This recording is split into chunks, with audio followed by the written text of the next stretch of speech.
Ngobrol jangan anjir.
Oh, gitu.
Ya Allah.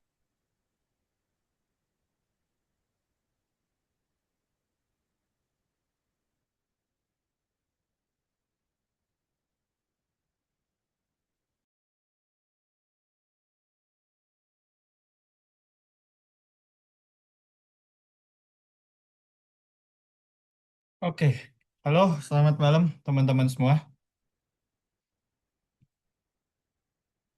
Suaraku masuk kan? Cek, cek. Masuk nggak suaraku? Masuk ya? Oke. eh jadi kita mulai aja untuk sesi malam ini karena waktu menunjukkan juga udah 7.30 gitu. Jadi di malam ini kita akan bahas salah satu subtes, di mana subtes ini bakal banyak coret-coretan karena kita akan bahas numerik di sini, kita akan banyak bahas angka. Jadi teman-teman kalau bisa udah di-prepare kertas sama coret-coretan alat tulis buat ngikutin si tes kemampuan numerik ini.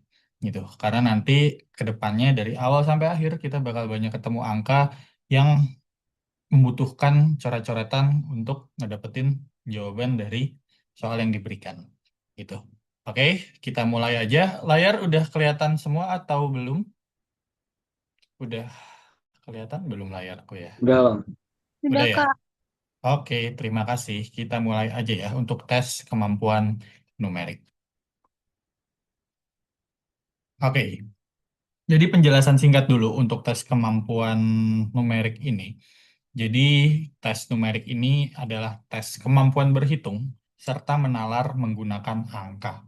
Itu namanya aja udah numerik ya. Numerik itu kan angka. Jadi subtes ini isinya mostly kebanyakan angka, angka, dan angka. Nah, tujuannya sebenarnya bukan cuma ngelihat apakah kita itu bisa berhitung apa enggak. Tetapi ada faktor-faktor lain yang coba diukur dari si tes numerik ini. Pertama, logika angka kita. Nah, ketika kita melihat angka, kita bisa nge-solve menggunakan logika kita nggak nih? Lalu yang kedua, kecepatan berpikir kita. Lalu ketiga, ketelitian kita. Lalu pemahaman pola matematika sederhana, serta kemampuan mengolah informasi dalam bentuk numerik. Gitu.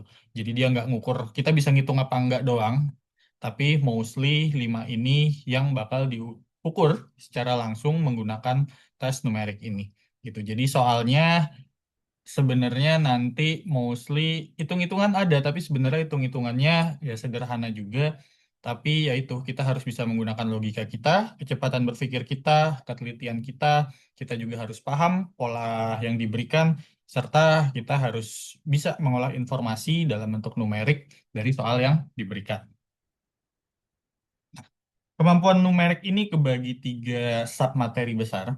Yang pertama ada aritmetika sosial, yang kedua ada logika matematika, dan yang ketiga ada perbandingan dan rasio. Jadi aritmetika sosial itu eh, perhitungan yang biasa kita pakai sehari-hari. Nanti kayak ada diskon, ada komisi, ada barang rusak, ada penambahan, pengurangan, kayak gitu-gitu. Logika matematika itu eh, biasanya matematika sederhana yang kita memecahkan soalnya itu harus menggunakan logika kita. Dan yang ketiga adalah perbandingan dan rasio. Jadi itu kayak mostly pembagian perbandingan antar wanita dan perempuan, habis itu rasio jika terjadi A dan B, seperti itu. Jadi kebagi 3 sub materi besar untuk kemampuan numerik. Kita masuk sub materi yang pertama, yaitu aritmetika sosial.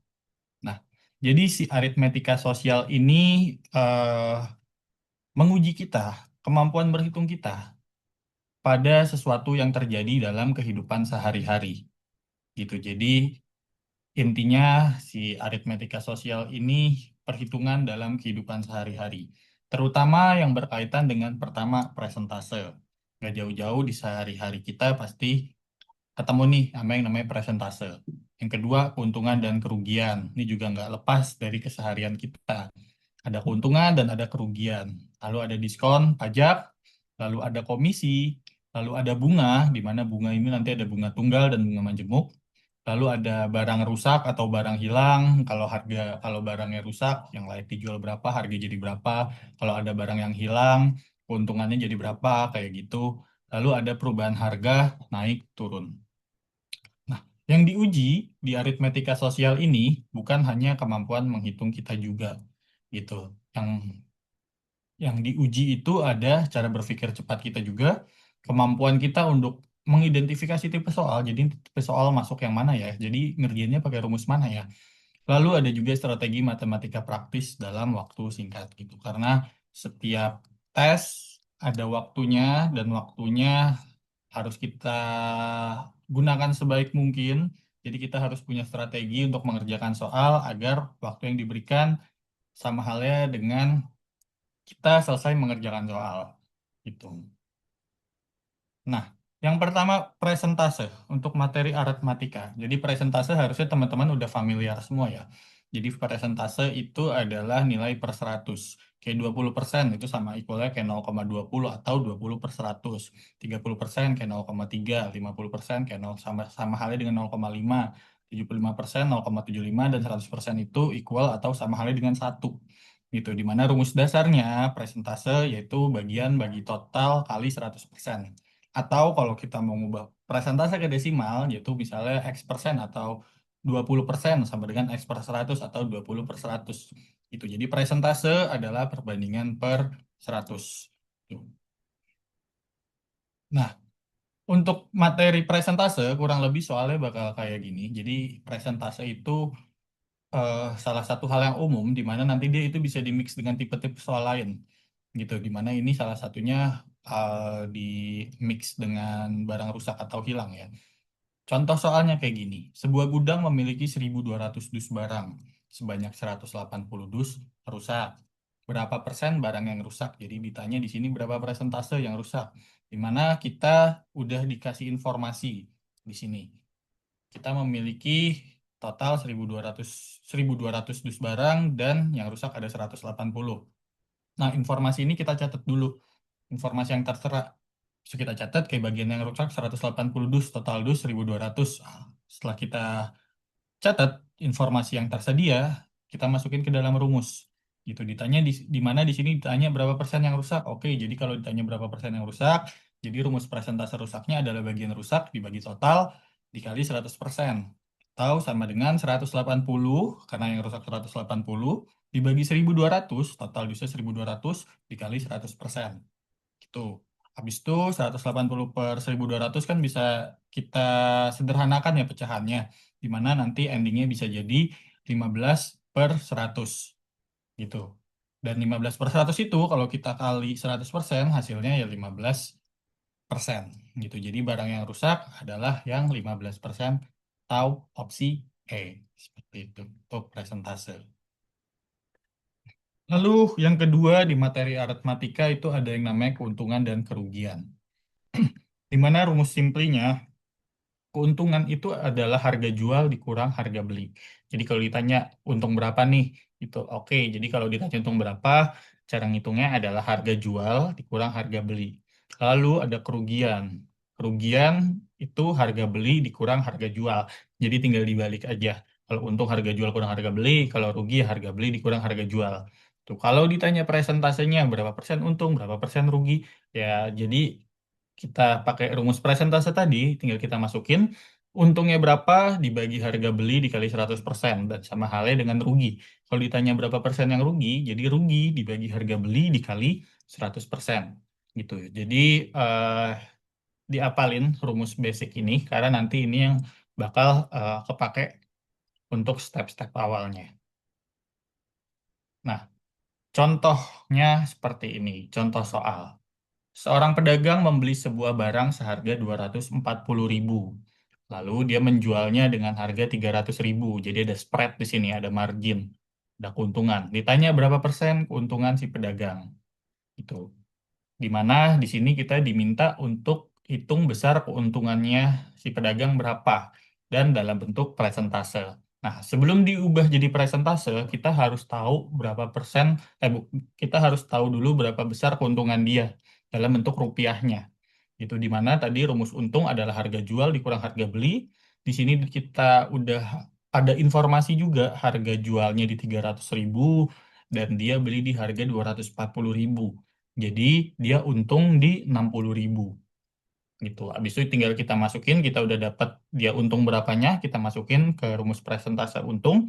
Untung dibagi harga beli kali 100% gitu. Jadi dia untung 60.000, kita masukin 60.000 per dia harga beli di 240.000, jadi 60.000 per 240.000 dikali 100%.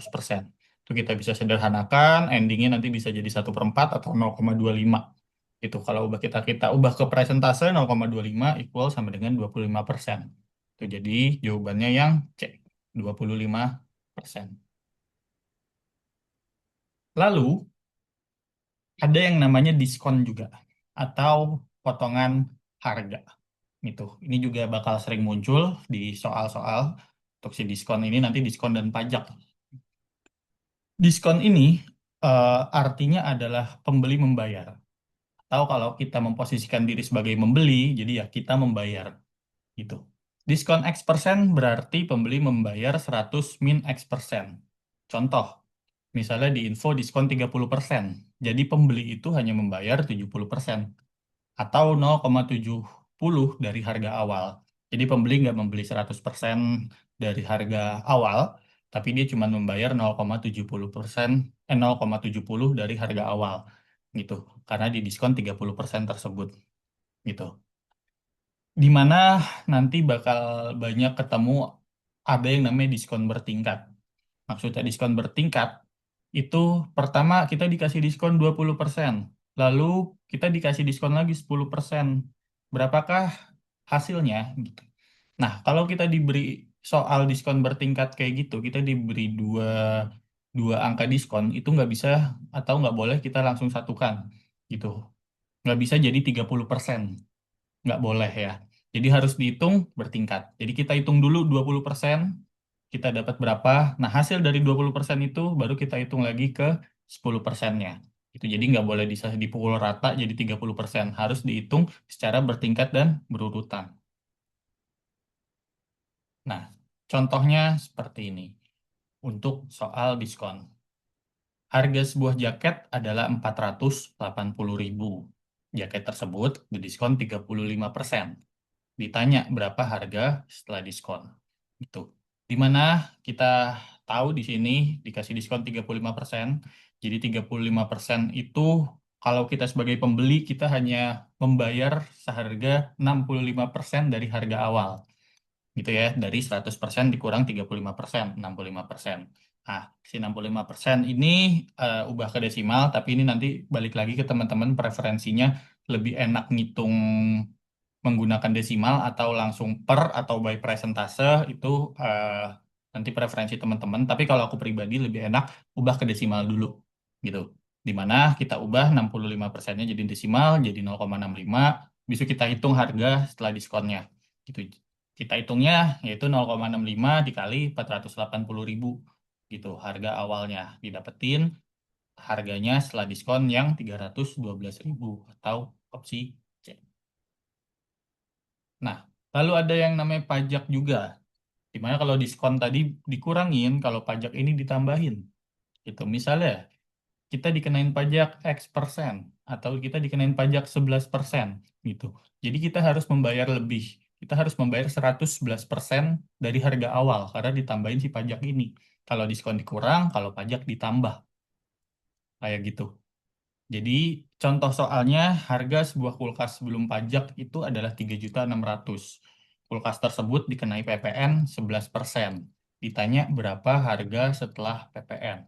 Itu di mana di sini di info PPN 11%, jadi kita harus ngebayar atau pembeli harus ngebayar 111% dari harga awal. Gitu. Jadi itu 100% ditambah 11%. Itu setelah diubah jadi 111% atau kalau desimal jadi 1,11 kita hitung 3.600 itu kita kali 1,11 atau kita kali sih 111%. Mana hasilnya nanti adalah 3.996.000 atau opsi C gitu. Jadi simplinya kalau mau ngingetin diskon itu dikurang pajak itu ditambah dari 100%.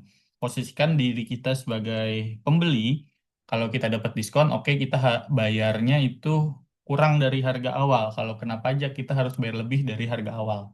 Gitu. Jadi kalau diskon dikurang dari 100%, kalau pajak ditambah. Nah, ada juga yang namanya komisi. Gitu. Komisi itu rumusnya simplinya kayak presentase dikali total penjualan. Gitu. Jadi kalau misalnya kita jadi sales ya biasanya eh sering dengar kata komisi. Komisi kita berapa nih gitu. Jadi kalau kita ngejual sesuatu, kita dapat persenan dari penjualan kita. Nah, itu disebut komisi. Itu. Contoh soalnya, kayak seorang agen mendapatkan komisi 6% dari total penjualan. Ia menerima komisi sebesar 1.500.000. Berapa total penjualan yang ia hasilkan? Gitu. Di sini ditanya berapa total penjualannya. Di mana di sini kita dapat informasi komisinya ada angkanya, lalu presentasenya juga ada berapa presentase komisi yang didapatkan dari si total penjualan. Kita catat semua informasinya, lalu kita masukin ke rumus ya, di mana rumusnya itu sama dengan komisi sama dengan presentase X total penjualan. Itu jadi kita taruh, kita masukin, itu jadi komisinya 0,06 atau 6. persen. Jadi 0,6 sama dengan presentase dikali total penjualan. Gitu. Komisinya 1.500.000. Jadi kita masukin 0,06 X sama dengan 1.500.000. Jadi X-nya atau total penjualannya itu sama dengan 1.500.000 per 0,06. Gitu. Jadi ini eh, bisa kita ubah jadi 1.500.000 dikali 100 per 6. Gitu ya, karena kan bisa dibalik kalau pembagiannya di bawah desimal. Itu, dan hasilnya adalah 1.500.000 bagi 6 atau equal nanti hasil di akhirnya adalah di 25 juta. Jadi total penjualannya dia di 25 juta, opsi D. Lalu ada materi aritmetika lagi namanya bunga. Bunga tunggal dan bunga majemuk. Bedanya apa sih bunga tunggal dan bunga majemuk? Itu. Jadi bunga tunggal itu misalnya ya, kita nabung di bank uang awal kita 10 juta gitu. Kita dapat bunga sebesar 10% per bulan, yaitu good to be true, tapi misalkan ya 10% per bulan. Nah, di bulan pertama kita akan dapat tambahan uang ya dari bunga tersebut, dari 10% tersebut. Nah, di bunga kedua, uang kita kan udah nambah ya, gitu. Karena bulan pertama kita dapat bunga. Tapi kalau bunga tunggal, kita tetap dihitung dari si 10 juta setoran awal kita. Itu walaupun uang kita bertambah di bulan-bulan selanjutnya dari bunga yang didapatkan, tapi penghitungnya adalah uang setoran kita di awal, si 10 juta tersebut. Nah, bedanya dengan bunga majemuk, kalau bunga majemuk itu dihitungnya adalah dari bulan sebelumnya. Jadi kalau dari bulan sebelumnya, kalau misalnya uang awal kita 10 juta, di bulan pertama uang kita ada nambah dari bunga yang didapat. Nah, bulan kedua itu adalah nominalnya adalah dihitung dari bulan pertama yang uang kita udah nambah. Jadi nggak dari si 10 juta setoran awal tersebut. Jadi bedanya itu. Jadi majemuk itu dia compound bertingkat, sedangkan bunga tunggal ya bakal flat bunga yang kita dapatin. Itu. Rumusnya, kalau bunga tunggal sama dengan modal dikali interest atau suku bunga dikali time, waktu, berapa lama kita naruh uang. Kalau bunga majemuk sama dengan total, sama dengan modal, buka kurung 1 ditambah interest di pangkat time, waktu. Nah, contoh soalnya di sini, pertama bunga tunggal dulu. Bunga tunggal 6 bulan, di mana ada uang sebesar 4 juta disimpan di bank dengan bunga 12% per tahun. Di sini diinformasikan bunga tunggal. Berapa bunga yang diperoleh selama 6 bulan. Itu. Dimana kita tahu rumusnya di sini bunga sama dengan kalau tunggal ya, modal dikali interest dikali time. Modalnya di sini kita tahu ada 4 juta, interestnya suku bunganya kita tahu ada 12% per tahun, dan waktunya time juga di info ada 6 bulan atau equal dengan setengah tahun. Jadi kita hitung, tinggal kita masukin bunga sama dengan 4 juta dikali 0,12 atau 12% dikali setengah. Itu di mana nanti setelah perhitungan kita bakal dapat angkanya, angka bunganya di 240.000. Gitu. Lalu untuk bunga majemuk soalnya kurang lebih kayak gini, di mana ada uang sebesar 5 juta disimpan di bank. Bunganya 10% per tahun. Di info bunga majemuk. Selama 2 tahun berapa jumlah uang tersebut. Gitu, di mana rumus bunga majemuk tadi modal buka kurung 1 tambah interest pangkat T. Kita tahu modalnya itu 5 juta, interestnya itu 10% atau 0,10, time-nya itu 2. Jadi tinggal kita masukin ke rumus tersebut. Jadi 5 juta dikali 1 tambah 0,10 atau sama dengan 1,10 pangkat 2. Jadi 5 juta kali 121. Itu di mana hasilnya adalah 5 juta 5 juta sama dengan 1 kali 5 juta, jadi 1.050 sama dengan 0,21 dikali 5 juta, jadi 5 juta itu ditambah 1.050.000 sama dengan 6.050.000. Jadi total selama 2 tahun itu di 6.050.000. Nah, lalu ada barang rusak, barang hilang. Jadi di sini biasanya kita dikasih suatu soal dan dikasih info juga kalau ada barang yang rusak atau ada barang yang hilang. Gitu. Jika ada barang rusak atau hilang yang ditanyakan, modal itu tetap dihitung dari semua barang. Jadi kalau ditanya berapa modal yang dikeluarkan, ya barang rusak atau hilangnya tetap kita hitung gitu. Karena pembelian barang rusak atau hilang itu termasuk modal yang dikeluarkan gitu. Kalau yang ditanya harga jual dan itu baru kita hitung dari barang yang layak jual aja gitu. Jadi barang yang rusak atau hilang kan nggak bisa kita jual ya gitu. Jadi dihitung dari barang yang layak jual. Itu di mana rumus kalau ditanya harga per unit itu sama dengan target hasil modal ditambah untung dibagi berapa barang yang layak jual. Contoh soalnya kayak seorang pedagang itu membeli 40 kilo apel dengan total modal 800.000. Di info 8 kilo apel rusak dan tidak bisa dijual. Berapa harga jual per kilo agar pedagang tidak rugi? Ditanya di sini tidak rugi gitu. Pertama, kita dapat info modal totalnya 800.000. Habis itu barang yang layak jual itu ada di 32 kilo. 32 kilo dari mana? Itu dari 40 kilo total semuanya dikurang 8 kilo yang rusak. Itu jadi dapat 32 kilo. Agar nggak rugi, ditanyakan ini agar pedagang tidak rugi. Jadi penjualan itu seenggaknya harus sama dengan modal dulu. Gitu. Jadi break even point dulu. Gitu. Nah, di sini harga per kilonya adalah modal dibagi berapa kilo yang layak jual gitu. Dimana di sini modalnya 800.000 dan yang layak jual itu di 32 kilo gitu. Dimana 800.000 dibagi 32 hasilnya adalah 25.000. Jadi seenggaknya biar si pedagang itu nggak rugi, dia harus jual per kilonya itu di angka 25.000. Jadi yang benar itu adalah opsi D. Nah, lalu yang terakhir di materi aritmetika itu ada harga naik turun. Ini kadang-kadang Bener soal anak melaku namanya. soal trap. Jadi kenapa dibilang soal trap? Karena banyak yang ngira soal ini gampang, nggak usah mikir gitu. Jadi mereka ngerjain ini duluan, merasa yakin, padahal jawabnya nggak semudah itu. Kenapa dibilang gampang tapi nggak semudah itu? Contoh, gitu. Kita dikasih info, ada suatu harga barang, itu naik, misalnya nih langsung ke contoh soal.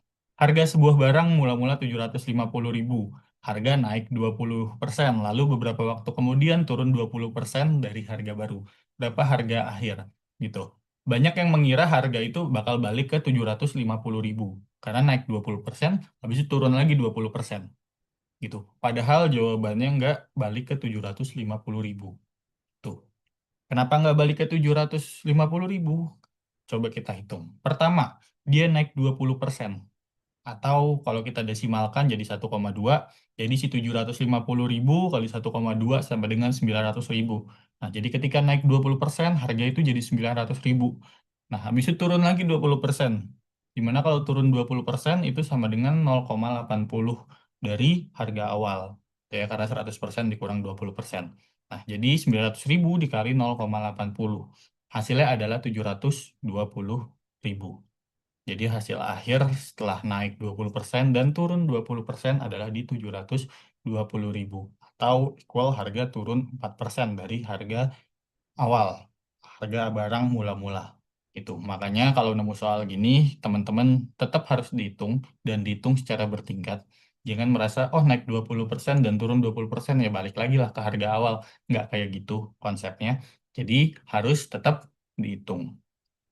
Oke, sekarang kita latihan soal. Teman-teman coba coret-coret, coba dicari jawabannya. Kira-kira nomor satu ini berapa harga akhir yang harus dibayar si pembeli. Nanti kita bahas. Kak, kak, Kalau udah ada yang jawab, boleh di. kak, Ya, kalau saya minta file yang sekarang boleh gak, kak? minta filenya sekarang. Kenapa tuh? Soalnya mau ngerjain di iPad aja. Ngerjain di iPad. Kalau filenya nanti harus coba chat ke Mas Fang deh, ke adminnya. Oh, oke.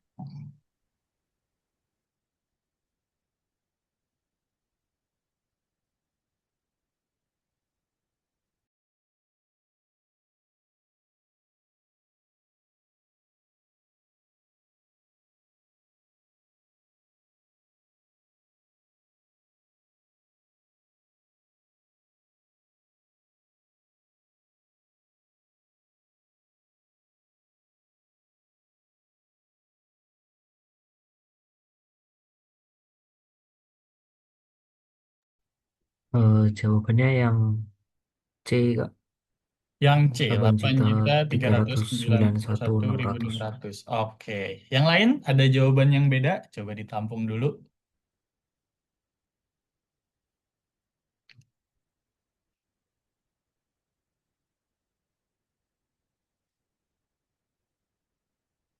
Nggak ada.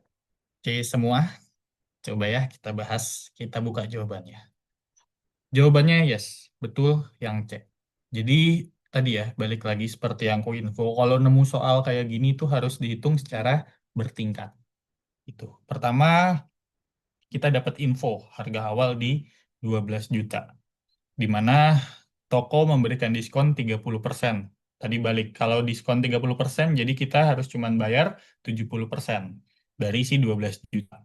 Di mana kita dapat harga diskon pertama itu di 8.400.000. Lalu didiskon lagi 10% gitu. Jadi kita harus bayar 90% dari si 8.400.000 itu.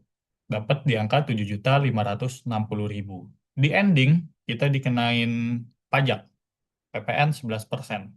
Gitu. Jadi kita harus bayar lebih nih 111% dari si 7.560.000 itu. Di mana hasilnya di 8.391.600. Yes, betul. Jawabannya yang C. Jadi eh, balik lagi kalau nemu soal gini bisa di mix soalnya. Ini ada diskon sama pajak dijadiin satu dan harus dihitung secara bertingkat gitu. Jangan start dari kayak diskon 30 tambahan 10, oke jadi diskon 40 kena 11% jadi 40 kurang 11. Nah, itu enggak. Jadi harus dihitung tetap secara bertingkat. Nomor 2 coba.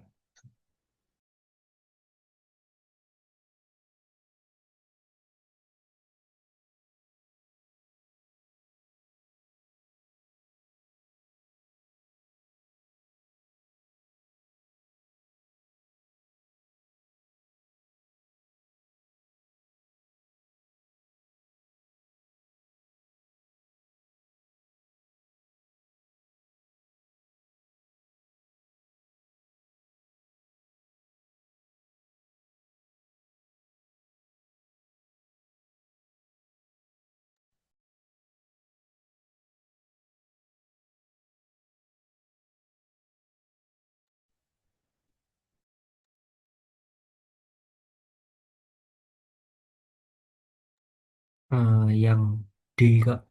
50.000. D, 50.000. Oke, yang lain ada jawaban yang berbeda?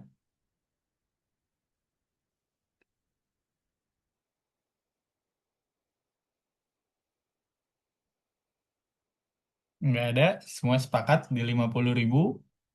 Oke, coba kita lihat. Jawabannya yes, 50.000 deh, betul. Di mana di sini ditanya berapa harga jual per kilo untuk dapat untung 25% dari modal. Di mana kita tahu pertama modalnya 1.600.000. Habis itu dia pengen untung 25% dari modal. Jadi kita hitung dulu nih dia pengen dapat uang berapa sih. Itu setelah kita hitung 25% dari 1.600.000 itu adalah 400.000. Jadi dia pengen dapat untung 400.000 gitu. Jadi target penjualannya yaitu 1.600.000 ditambah 400.000. Jadi dia harus jual dengan total 2 juta buat dapat untung 25% dari modal. Di mana di sini barang yang layak jual adalah 40 kilo. Itu karena dia beli 50 kilo, ada 10 kilo yang rusak, nggak bisa dijual. Jadi yang bisa dia jual itu cuma 40 kilo. Gitu. Jadi harga per kilonya untuk dapat untung 25% atau dapat duit 2 juta itu adalah 2 juta dibagi 40 gitu. Jadi target hasil penjualan dibagi dengan barang yang layak jual. 2 juta dibagi 40 sama dengan 50.000. Yes, jadi jawabannya D yang betul. Nice. Nomor 3. Coba.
Udah ada yang dapat jawabannya?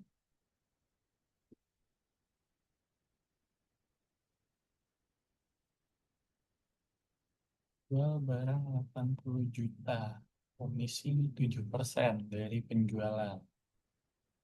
Kena pajak 10%. Komisi berapa?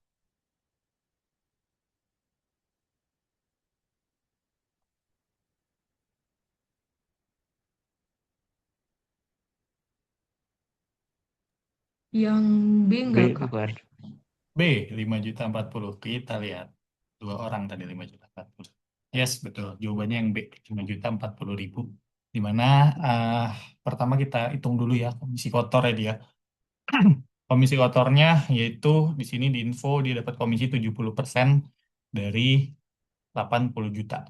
Mana itu dapat di 5.600.000. Itu. Habis itu udah kena pajak 10% dari komisi. 10% kali 5.600.000. Tahu sama dengan 560.000. Jadi komisi dia 5.600.000 dikurang pajak 560.000. Tahu jadi di 5.040.000. Ya, betul. Jawabannya yang B. Nomor 4. Bunga majemuk.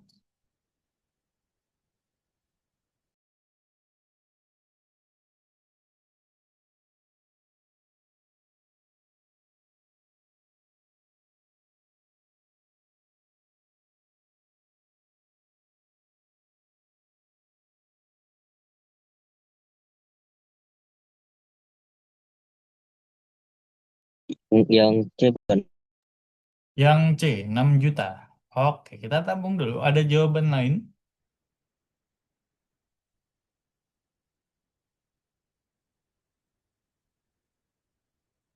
Sepakat semua yang C? Coba kita lihat. Jawabannya yang D, 6.050.000. Ah, kenapa yang D tadi? Rumus bunga majemuk itu adalah modal dikali 1 ditambah interest dipangkatkan dengan time. Di mana modal 5 juta, interestnya 10%, time-nya itu 2 tahun. Jadi sama aja 5 juta dikali 1,1 pangkat 2 atau 5 juta dikali 1,21. Jawabannya 6.050.000. Jadi jawabannya yang D. Seperti itu. Nomor 5. Bunga naik turun. Harga naik turun.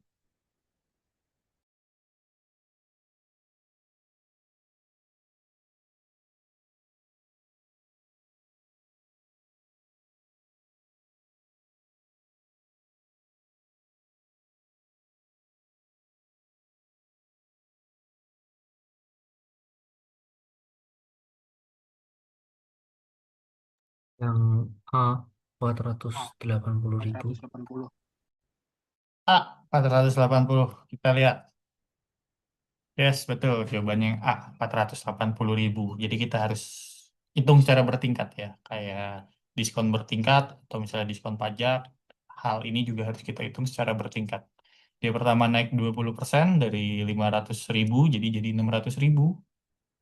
Di mana habis itu dia turun 20% dari harga baru jadi 600.000 dikali 0,8 hasilnya di 480.000. Itu jadi jawaban yang betul yang A. Dan harga akhirnya itu lebih rendah dari harga awal yang 500.000. Jadi dia nggak balik lagi ke 500.000. Oke, selanjutnya. Logika matematika sederhana. Untuk aritmetika sosial ada pertanyaan, teman-teman. Sebelum kita lanjut ke logika matematika sederhana. Kak, izin bertanya, Kak. Boleh, monggo. Yang komisi itu tadi masih agak kurang paham nggak? Dikit. Boleh Komisi. Oke, kita balik lagi ya. Yang ini, ya, Kak. Masih kurang paham dikit.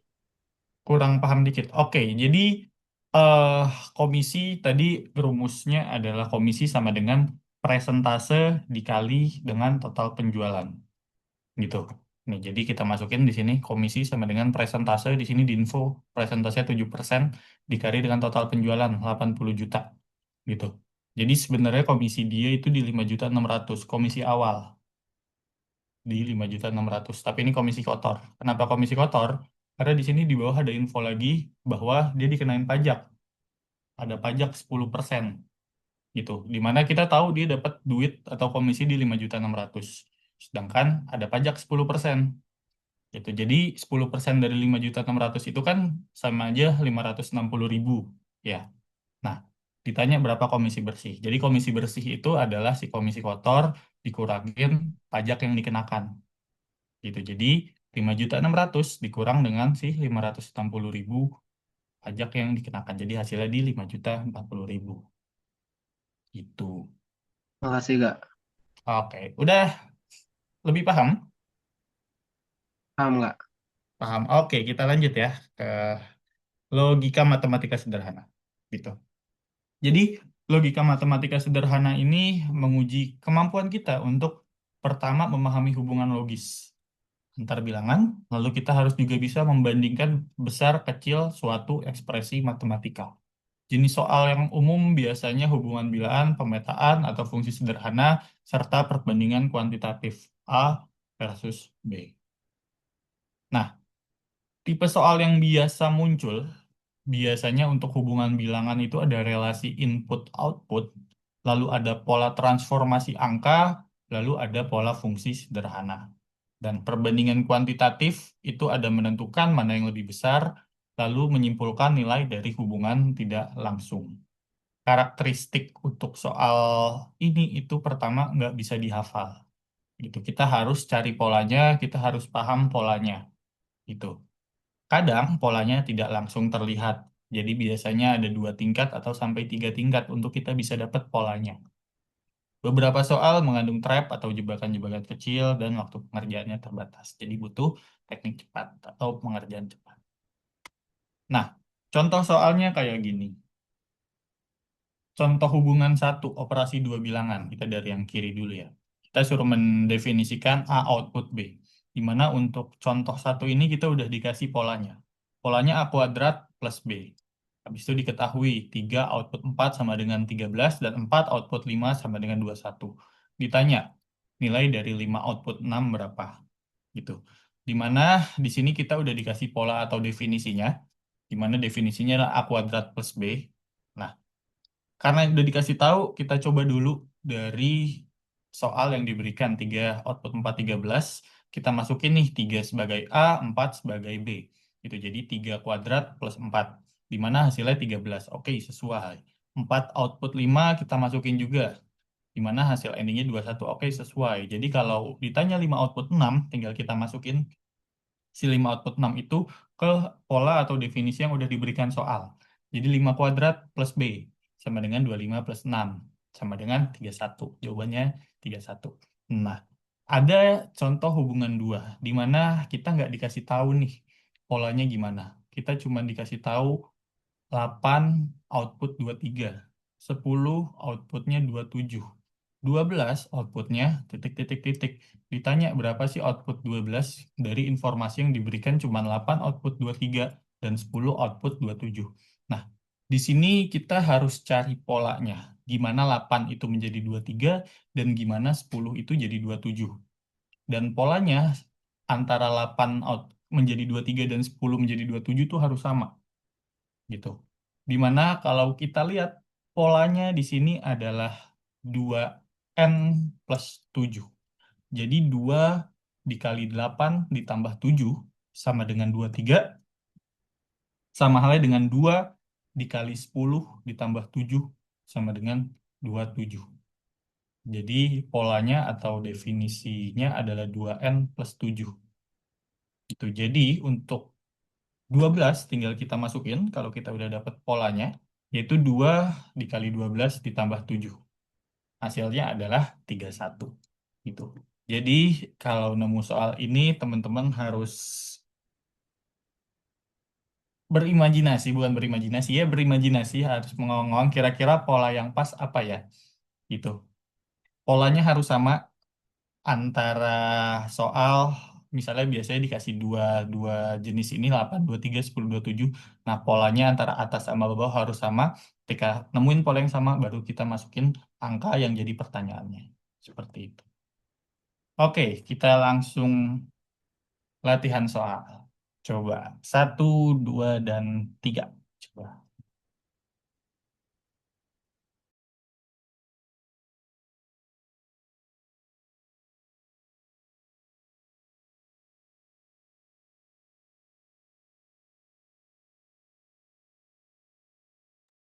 Nomor 1 C, Kak.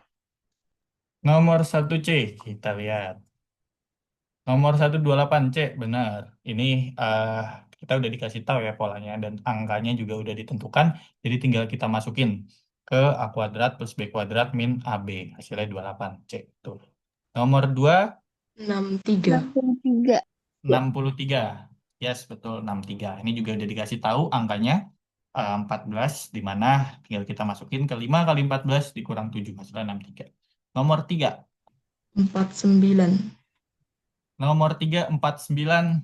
Yes, betul. Di mana di sini kita dikasih dua pola ya. N plus 3 sama N kuadrat. Tapi dengan syarat N plus 3 itu kalau N-nya genap. Dan N kuadrat dipakai jika N-nya ganjil. Sedangkan ditanya ini F7. 7 itu adalah angka ganjil. Jadi kita pakai yang N kuadrat. Gitu. Jadi tinggal kita masukin. Jadi 7 kuadrat hasilnya ya 49. Tuh. Nah, 4, 5, dan 6. Coba dicari polanya.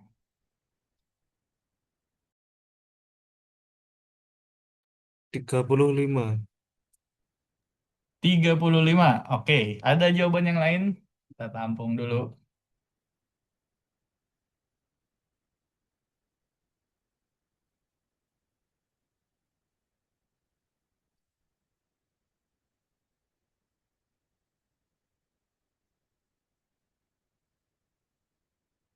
Pakat SWOT 35. Coba kita lihat ya.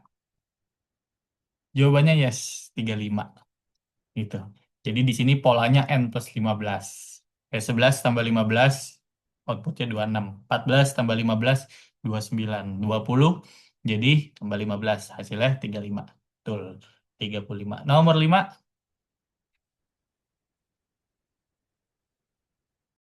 27. 27. Oke, kita tampung dulu. Yang lain, ada jawaban yang berbeda?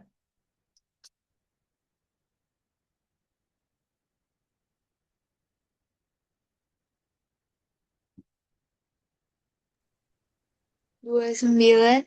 29, ada lagi yang beda? Oke, kita lihat ya antara 27 atau 29. Jawabannya itu 29. Gitu. Karena di sini polanya adalah 3N min 4. Itu kayak 7 kali 3, 21. Dikurang 4, 17. 9 ke 23, 9 kali 3, 27. 27 kurang 4, 23.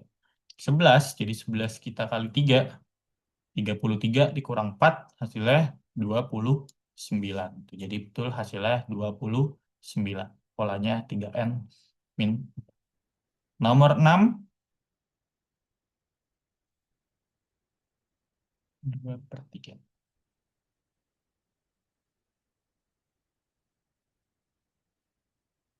10/9. 10/9, oke. Ada lagi jawaban lain?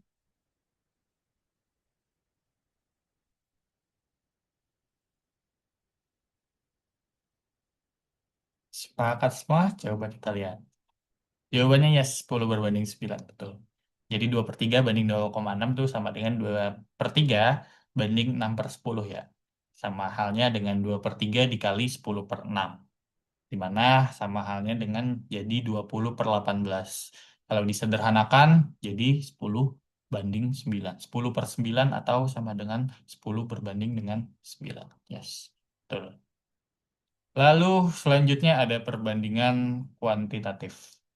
Di mana perbandingan kuantitatif itu kita harus membandingkan nilai A dengan nilai B.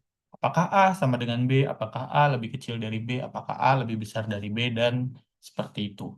Dimana uh, untuk contoh pertama seperti ini, A diinfo 3x plus 7 dan B 5x min 1.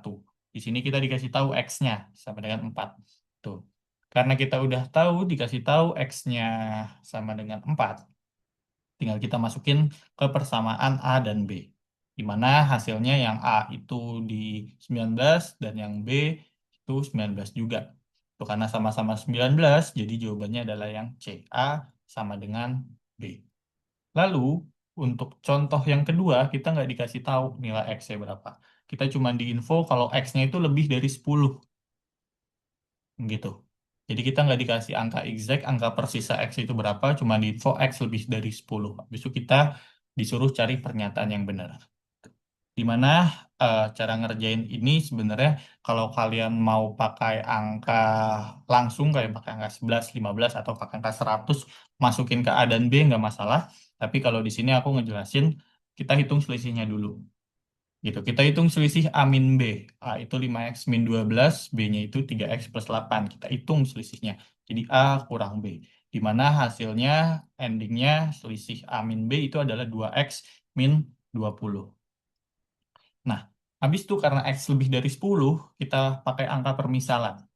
Kita pakai pertama angka 11, karena angka 11 itu yang paling mendekati dengan 10 ya. Kita masukin angka 11, hasilnya itu adalah 2. Gitu. Kita masukin angka 11 ke hasil persamaan selisih min AB tadi ya. Hasilnya 2, positif. Dan kita coba lagi masukin angka 15. Hasilnya 10, positif. Tuh, karena hasilnya sama-sama positif dan hasilnya bertambah, maka A itu pasti lebih besar dari B. Kalau hasilnya negatif, itu A kurang dari B, dan kalau misalnya ada hasil yang positif dan negatif, itu hasilnya nggak bisa ditentukan. Seperti itu. Nah, coba kalian kerjakan. Nomor 1, 2, dan 3.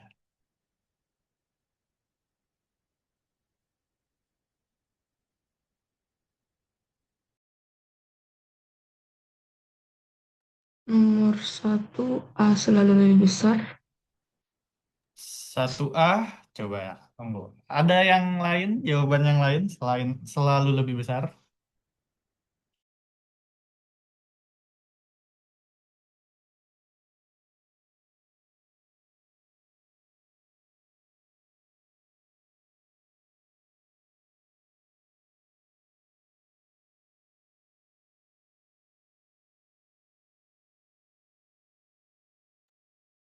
Sepakat? Semua selalu lebih besar yang A?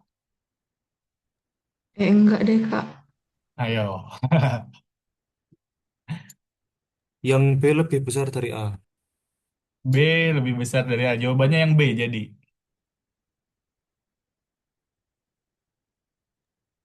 Tidak dapat ditentukan.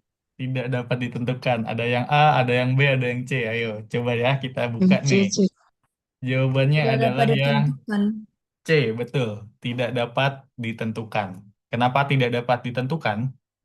Di sini kita dikasih persamaan, di mana langsung aja kalau kita memasukin angka 11 di persamaan tersebut, maka A itu lebih kecil dari B. Kalau masukin angka 11. Habis itu kalau kita masukin angka 13, hasilnya malah A lebih besar dari B. Gitu. Jadi hasilnya nggak konsisten. Jadi nggak selalu A nggak selalu lebih besar, B juga nggak selalu lebih besar. Jadi kalau kita nemu hasil ini, itu jawabannya adalah C. Tidak dapat ditentukan. Seperti itu. Nomor 2. So, nomor 2 dan 3. Yang A. A, A lebih besar dari A lebih besar dari B, yes, betul. Nomor 2. Karena kita udah tahu X-nya berapa, A dan B persamaan juga udah diinfo, tinggal kita masukin angka 12-nya ke A dan B, kita hitung A-nya itu kita dapat angka 52 dan B-nya ada di angka 46, jadi A lebih besar dari B. Nomor 3,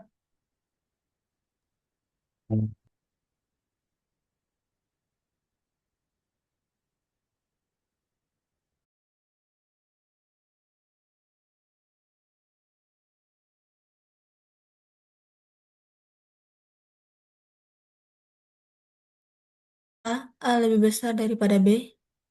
A lebih besar daripada B. Ya, yes, betul. A lebih besar daripada B.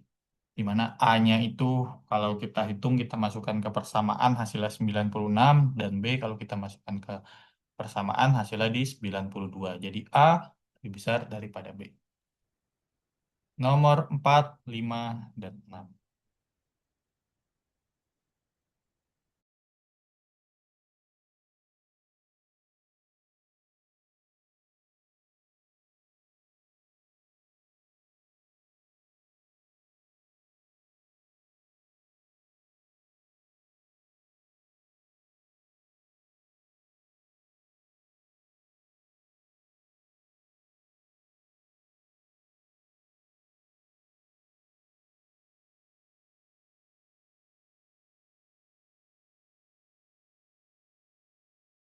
Yang B lebih besar dari A.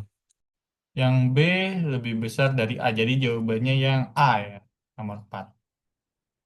Lihat. Yes, betul. Yang A.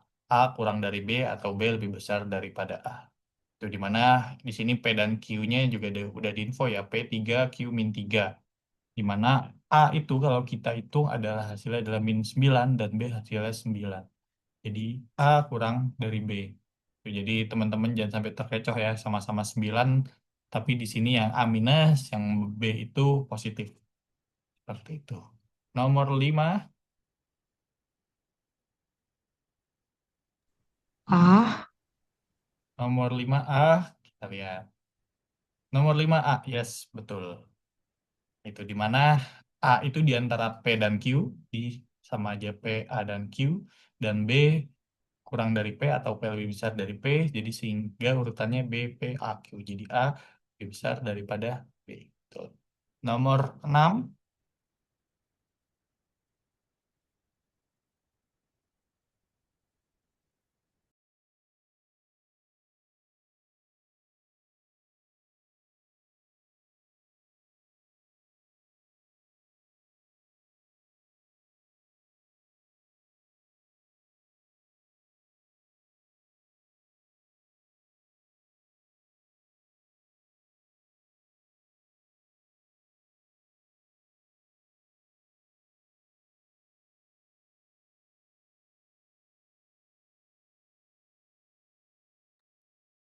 Iya, apa? B. yang C ya. Yang C. Kita lihat ya. Jawabannya A min B kurang dari 0. Yes, betul yang C. Gitu. Kenapa yang C? Pertama, ini teman-teman jangan terkecoh ya, ini bukan ribuan ya, tapi desimal. 3,562 bukan 3.562. Sama halnya 4,275 bukan 4.275. Itu. Jadi di sini ada 2A plus 3.562 sama dengan 8, jadi 2A sama dengan 8 min 3.562 atau sama dengan 4,438. Jadi A itu di 2,219. Dan B kalau kita hitung hasilnya di 5,725. Jadi kalau A min B itu hasilnya minus 3,5. Jadi A min B itu kurang dari 0. Tuh, seperti itu. Oke, selanjutnya adalah perbandingan dan rasio. Untuk logika matematika sederhana ada pertanyaan dari teman-teman.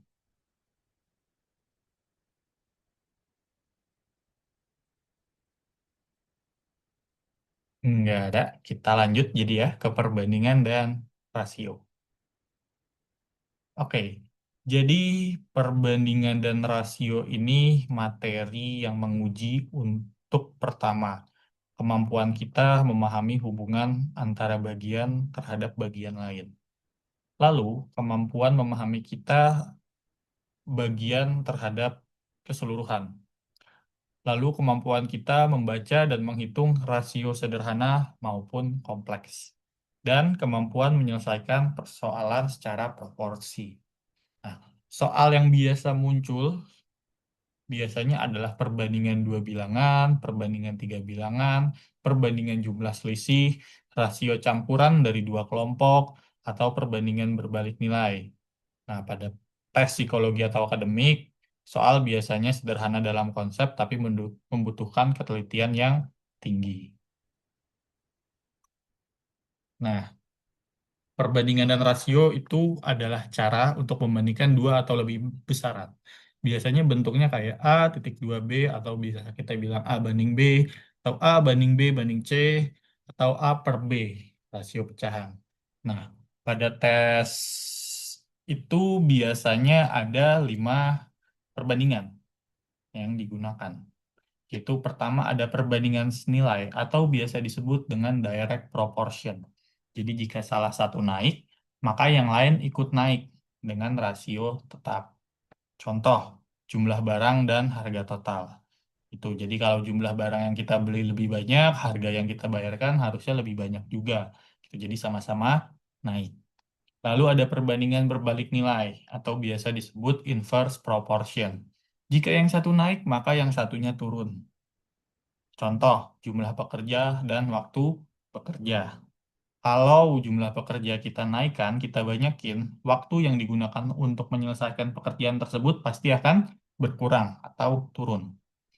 Lalu ada rasio terhadap total, di mana ini mengubah perbandingan menjadi nilai nyata menggunakan total. Lalu ada rasio bertingkat, di mana biasanya kita diinfo A banding B dan B banding C. Kita diminta untuk menjadikannya A banding B banding C.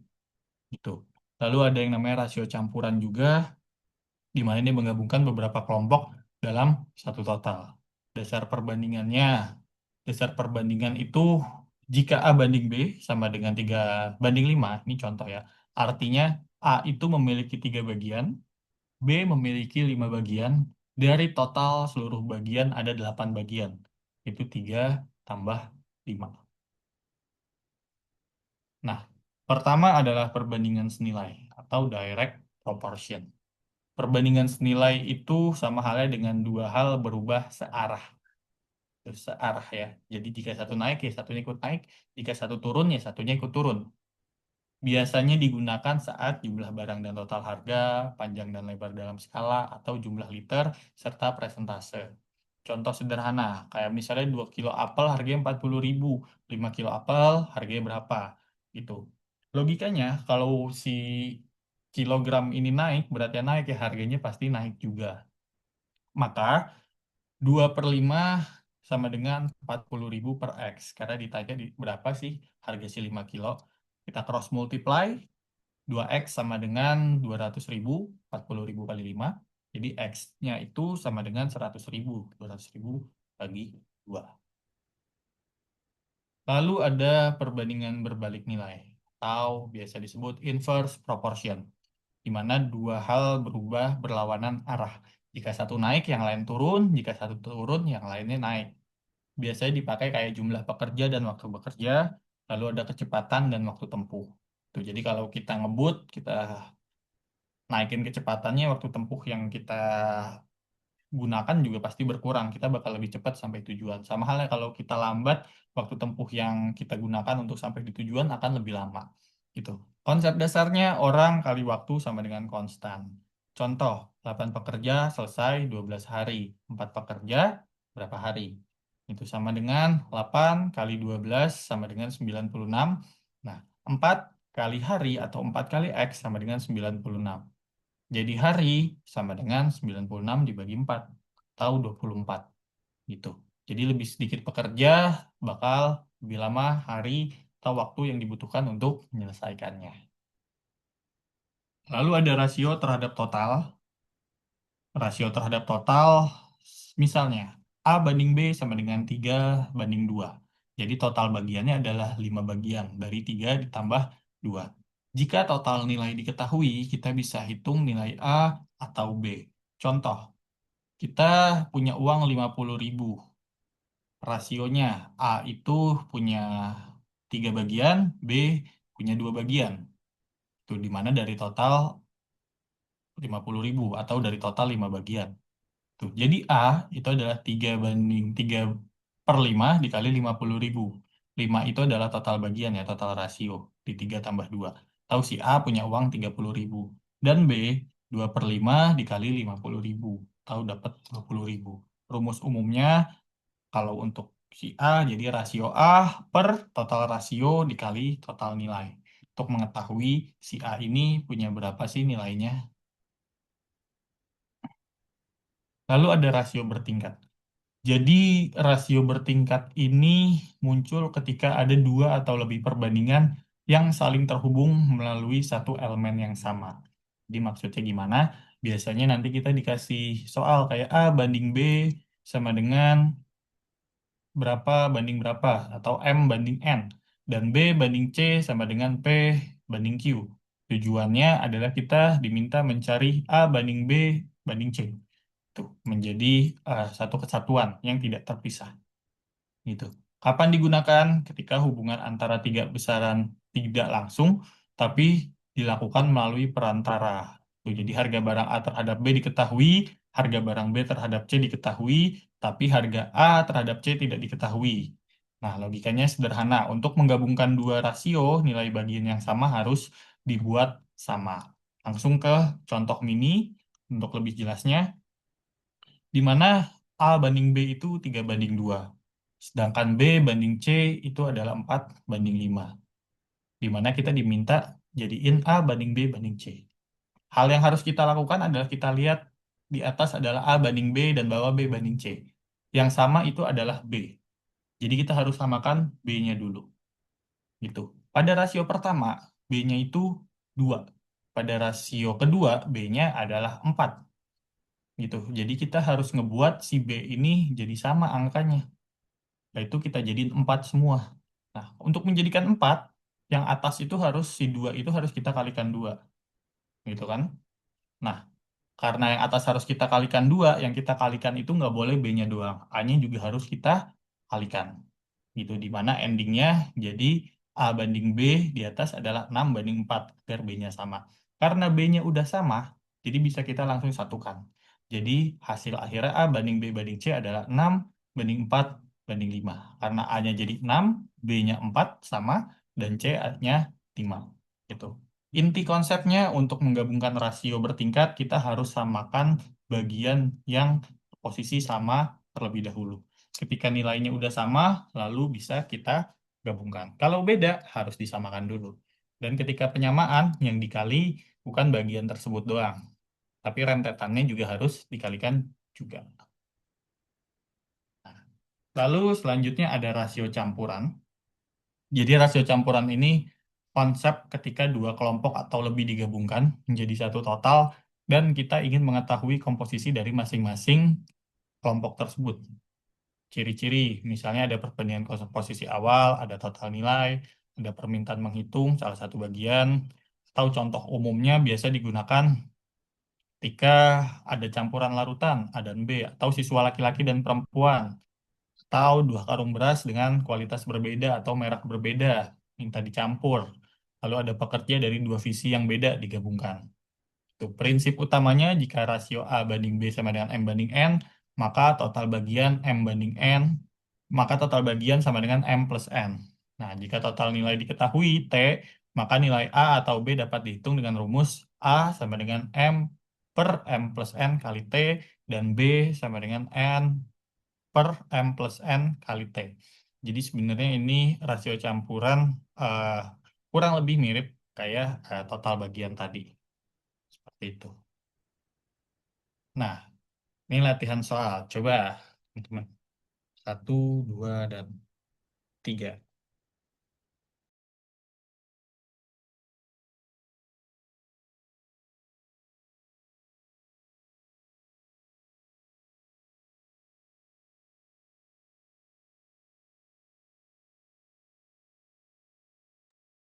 Satu Kak. 1E, 40. Coba kita tambung dulu. Dari teman-teman yang lain ada jawaban yang berbeda.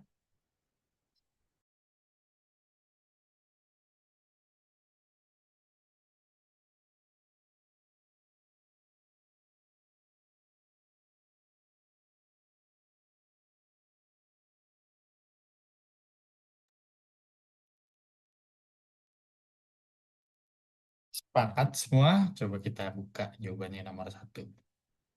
Nomor 1, yes, betul. Jawabannya 40. Di mana di sini kita tahu ya, angkanya 4 banding 3 banding 5, atau total bagiannya itu ada 12. Tuh, ditanya di sini C-nya berapa, gitu. Dimana satu bagian per bagian itu 8, C-nya 5, jadi 5 ke 8 sama dengan 40. Betul. Nomor 2, 2B. 2B, 2 jam. Yang lain, ada jawaban lain?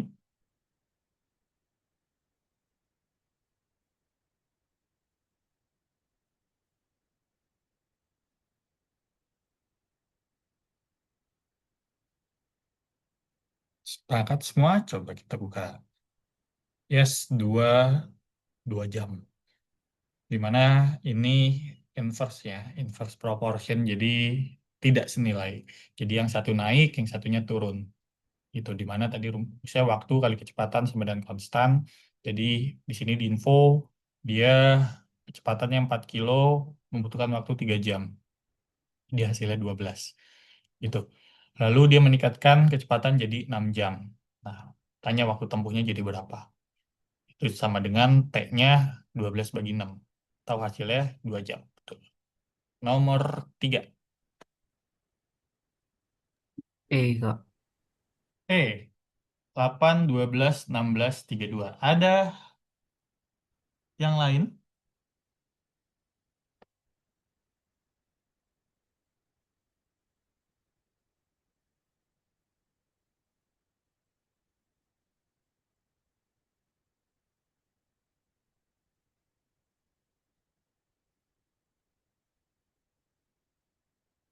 Angkat semua kita lihat jawabannya. Jawabannya 8, 12, 16, 32. Yes, betul. Gitu. Kenapa 8, 12, 16, 32? Pertama, kita satukan dulu yang A, B, dan BC. Di mana yang sama ini B-nya ya, dan B-nya udah sama-sama 3. Gitu. Jadi bisa langsung kita satukan, jadi A banding B banding C adalah 2 banding 3 banding 4. Gitu. Lalu C dan D itu 1 banding 2. Di mana C penggabungan awal itu 4. Gitu. Jadi yang bawah yang 1 banding 2 itu harus kita kalikan 4. Gitu. Jadi C banding D itu di 4 banding 8. Kalau kita gabung A banding B banding C banding D itu adalah 2 banding 3 banding 4 banding 8. Seperti itu. Tapi kalau kita lihat nggak ada nih 2 banding 3 banding 4 banding 8. Itu kita skalakan lagi. Kita skalakan 4 biar dapat hasilnya yang pas. Dimana kalau kita skalakan 4 itu 8 banding 12 banding 16 banding 32. Tuh. Jadi jawabannya yang nomor 4 dan 5.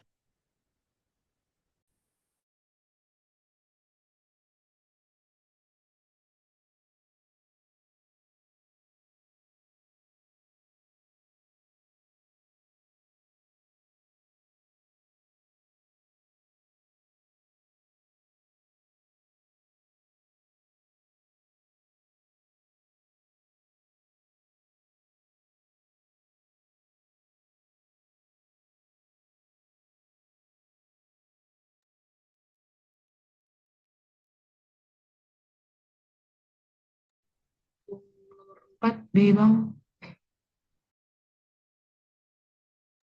4B, 12 orang. Ada yang lain?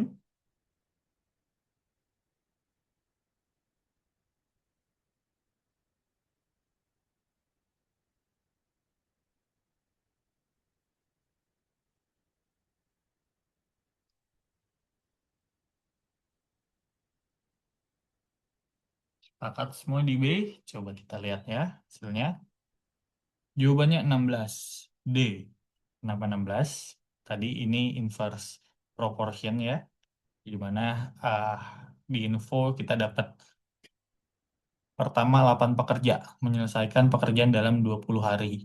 Jadi 8 kali 20 sama dengan 160. Itu jika jumlah pekerja X ditambah sehingga waktu menjadi 10 hari, perbandingan pekerja baru dan pekerja awal adalah 3 banding 2, berapa jumlah pekerja baru. Tuh. Karena ini inverse proportion, tadi waktu kerja sama dengan konstan. Pertama kita cari 8 kali 20 itu 160. Dan si di info juga nih, dia bakal pekerja ditambah X yang belum tahu. Jadi sama dengan 8 plus X. Kita asumsikan seperti itu. Dikali 10. Di sini udah diinfo. Waktunya menjadi 10 hari. Jadi si 160 sama dengan 10 buka kurung 8 tambah X. Jadi atau equal sama dengan 16 sama dengan 8 tambah X. X sama dengan 8. X jadi sama dengan 16 kurang 8 jadi sama dengan 8. Jadi total pekerja barunya itu adalah 8 ditambah X. X-nya 8. Jadi 8 tambah 8 sama dengan 16. Untuk si kerja barunya. Seperti itu. Nomor 5. Kak, aku mau nanya Kak, Ya boleh. tapi bukannya jadi gak sesuai dengan perbandingan ya? Nggak sesuai dengan perbandingannya. Gimana Yang perbandingan 3 banding 2. 3 dan perbandingan pekerja baru dengan pekerja awal adalah pekerja baru dan pekerja awal adalah 3 banding 2. 3 banding 2, 5, 3. Coba sebentar, baca ulang. 8 pekerja menyelesaikan pekerjaan dalam 20 hari. Jika jumlah pekerja ditambah X, ya, dan pekerja baru, jumlah pekerja baru 16, 8, X. X ini. Pekerja baru 16, 8, 2, 16, 8, cepat kalkulator.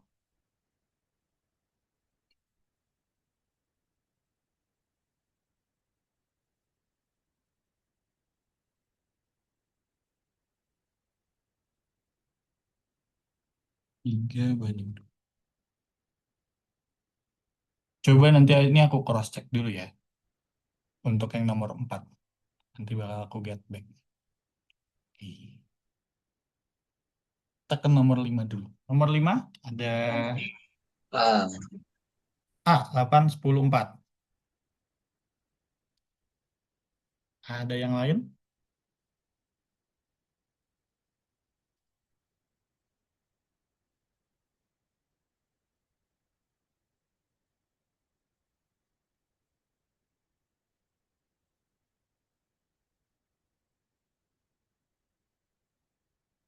Ada yang lain?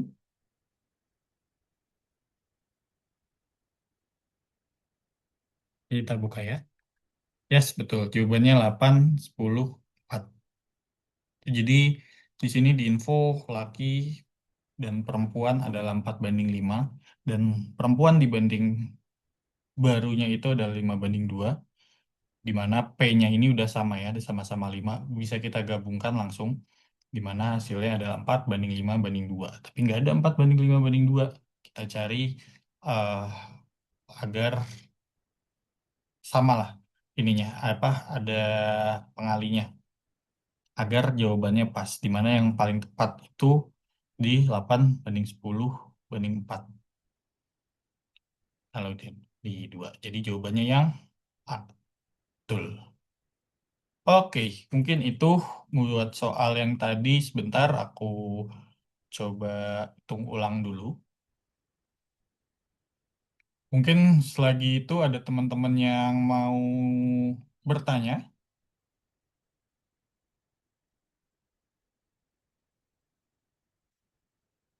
Mengenai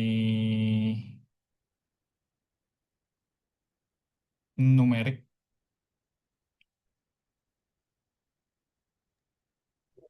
izin bertanya Bang. Boleh?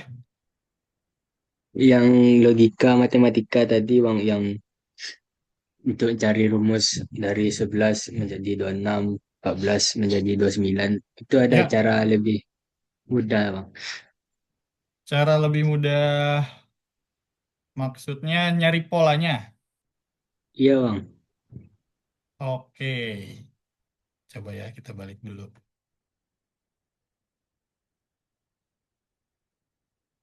Perbandingan dan rasio. Yang ke ini ya, 11, Iya Bang. 26. Oke. Eh, kalau cara mudah sih sebenarnya gimana ya? Nggak ada kalau bisa dibilang nggak ada. Tapi Kamu bener karena ini tadi balik yang awal aku mention di sini. Nih, dia ini nggak bisa dihafal, jadi dia harus memahami pola. Nah, untuk dapat polanya gimana? Kamu harus lihat soalnya kan misalnya di sini 11, 26, 14, 29, 7, 17, 9, 23 gitu. Nah, ketika kamu lihat ini eh, pertama kamu pakai fungsi yang gampang dulu aja kamu kayak penambahan pengurangan. Kayak ini kan kalau soal di atas n plus 15 kamu kuranginnya 26 kurang 11 sama 29 kurang 14. Hasilnya kembar apa enggak? Kalau hasilnya kembar itu udah tinggal masukin. Itu kalau hasilnya nggak kembar, habis itu baru kamu cari ke angka yang terdekat. Kalau misalnya nih, yang bawah 7, 17, 9, 23. Nah, 7 ke 17 itu pengalian yang terdekat berapa sih? Yaitu antara kali 2 atau kali 3 gitu kan. Kalau 7 kali 2, 14, 7 kali 3, 21. Nah, itu ke terdekat di 2 ke 17. Habis itu, kalau 7 kali 2 itu 14, untuk ke 17 harus ditambah 3. Nah, habis itu kita lihat juga nih, di bawahnya 9 ke 23 sama itu bisa dikali 2 atau kali 3 juga. Kalau kali 2, 18, kalau kali 3, 27 gitu. Kalau kali 2 18, 18 tambah 4 hasilnya 22. Nggak match. Nah, kamu coba 9 kali 3 27. 27 buat ke 23 kurang 4 dan atas kamu kali 3 juga. 7 kali 3 dikurang 4 berapa? Hasilnya 17. Nah, kalau klop jadi harus pakai pola yang itu. Jadi pertama coba kamu kurangin dulu, kurangin atau tambahin kalau nggak dapat baru kamu kali. Nah, kamu ngalinya itu ke pengalian terdekat dulu. Jadi kalau ke 17, dari 7, pengalian yang terdekat ya kali 2, kalau enggak kali 3.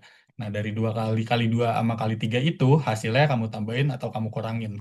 Kalau atas dan bawahnya sama polanya, nah jadi pakai yang itu. Jadi nggak usah terlalu ngawang pengalian yang banyak, jadi coba ke 2 angka ke pengalian terdekat dulu. Gitu. Paham nggak? Ya bang, terima kasih bang. Ya, jadi nggak usah jauh-jauh. Yang awali dengan yang gampang kayak penjumlahan pengurangan, habis itu baru ke eh, pengalian dan pengaliannya pengalian yang terdekat.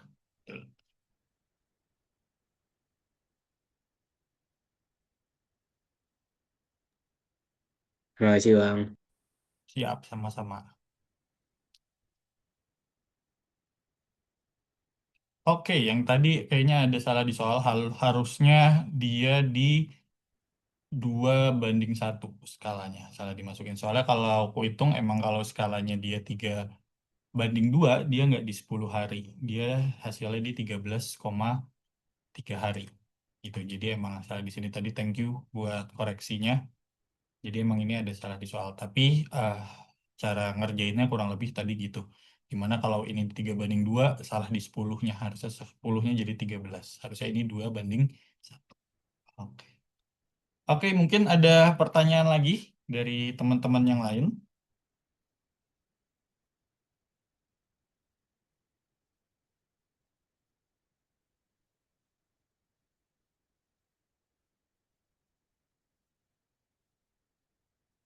Nggak ada. Tapi kalau nggak ada mungkin kucukupkan aja buat hari ini. Thank you buat teman-teman untuk partisipasinya, untuk koreksinya, untuk udah mau dengerinnya gitu. Semoga penjabaran hari ini bermanfaat buat teman-teman gitu, buat nambah ilmu. Tapi jangan lupa, walaupun dikasih ilmu di sini tetap dipraktekin ya teman-teman di latihan soal, di tryout, karena itu yang paling berpengaruh. Jadi kalau teman-teman sering latihan soal, nanti muscle memorinya bakal masuk, jadi bakal lebih mudah ketika nanti beneran menghadapi soal yang sebenarnya gitu. Jadi kalau cuman mendengarkan ini doang tanpa latihan langsung kepada soalnya, itu juga sama aja bohong.